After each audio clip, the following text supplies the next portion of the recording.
Thumbnail के ऊपर आपने जो भी पढ़ा है वो बिल्कुल ठीक पढ़ा है। यहाँ पर सऊदी अरब को दवाइयों के लाले पड़ गए हैं। महंगी दवाई खरीद खरीद कर वो बिल्कुल तंग आ गए हैं और अपने पैसे बचाने के लिए वो भारत से मदद मांग रहे हैं। वहीं दूसरी तरफ भारत का पड़ोसी देश नेपाल भारत की मेडिसिन और फार्मा कंपनीज को ही बैन कर रहा है, वो भी वर्ल्ड हेल्थ ऑर्गेनाइजेशन का हवाला देकर। आपको याद होगा कुछ दिन पहले मैंने आपको बताया था कि सऊदी अरब ने भारत को 300 मेडिसिन की एक लिस्ट भेजी है जो उनको भारत से अर्जेंट बेसिस के ऊपर चाहिए। Saudi food and drugs authority की तरफ से जैसे ये लिस्ट भारत आई, इंडियन ड्रग मैन्युफैक्चर एसोसिएशन ने इसको अपनी सभी सदस्य फार्मास्यूटिकल कंपनीज को भेज दिया है और अब भारत की फार्मास्यूटिकल कंपनीज ये 300 मेडिसिन और लाइफ सेविंग ड्रग्स सऊदी अरब को सप्लाई करेंगे। कहने का मतलब है कि अरब देश जिनके पास कई बिलियन डॉलर्स हैं वो भारत से मेडिसिन मांग रहे हैं, क्योंकि भारत की मेडिसिन सारे इंटरनेशनल रेगुलेटरी स्टैंडर्ड्स को मीट करने के साथ साथ काफी सस्ती भी हैं। लेकिन हमारा पड़ोसी देश नेपाल, उसने मेड इन इंडिया मेडिसिन को बैन कर दिया है। रेफरेंस के लिए आपकी स्क्रीन के ऊपर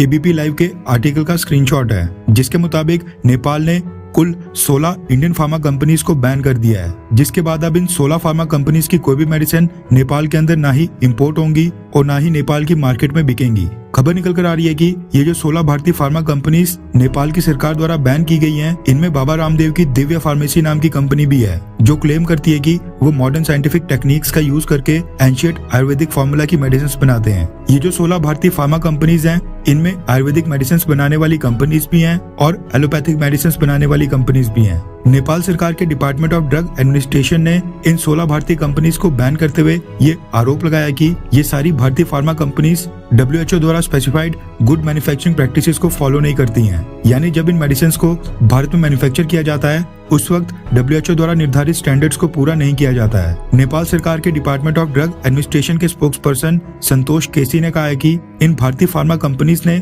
नेपाल को मेडिसिन एक्सपोर्ट करने के लिए परमिशन यानी एक तरह का लाइसेंस मांगा था, जिसके बाद नेपाल के ड्रग रेगुलेटरी ऑफिशियल्स इसी साल अप्रैल और जुलाई महीने में भारत में इन सब कंपनीज की मैन्युफैक्चरिंग फैसिलिटीज की इंस्पेक्शन के लिए गए थे, जिस दौरान उनको पता चला कि ये 16 भारतीय फार्मा कंपनीज मेडिसिन को मैन्युफैक्चर करते समय वर्ल्ड हेल्थ ऑर्गेनाइजेशन द्वारा जारी किए गए प्रोटोकॉल्स, रूल्स और स्टैंडर्ड्स को फॉलो नहीं कर रही हैं। दरअसल क्वालिटी कंट्रोल को लेकर WHO कुछ गाइडलाइंस जारी करता है, जिनको मेडिसिन और ड्रग्स बनाने वाली कंपनीज को फॉलो करना पड़ता है। नेपाल का कहना है कि मैन्युफैक्चरिंग के दौरान यही गाइडलाइंस भारत में फॉलो नहीं की जा रही हैं। नेपाल को पूरा अधिकार है कि वो अपने नागरिकों की हेल्थ के मद्देनजर इंडिपेंडेंट होकर फैसला करे।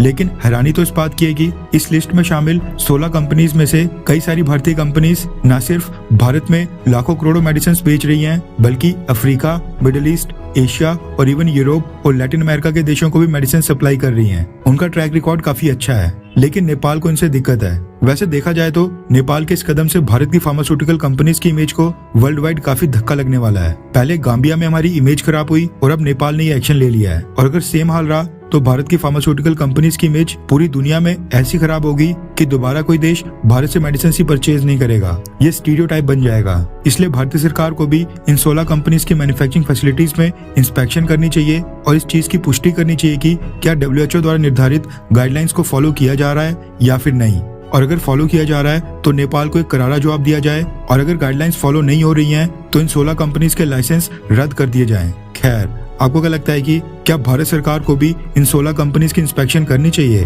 हाँ या फिर ना? नीचे कमेंट करके अपनी राय जरूर बताएं।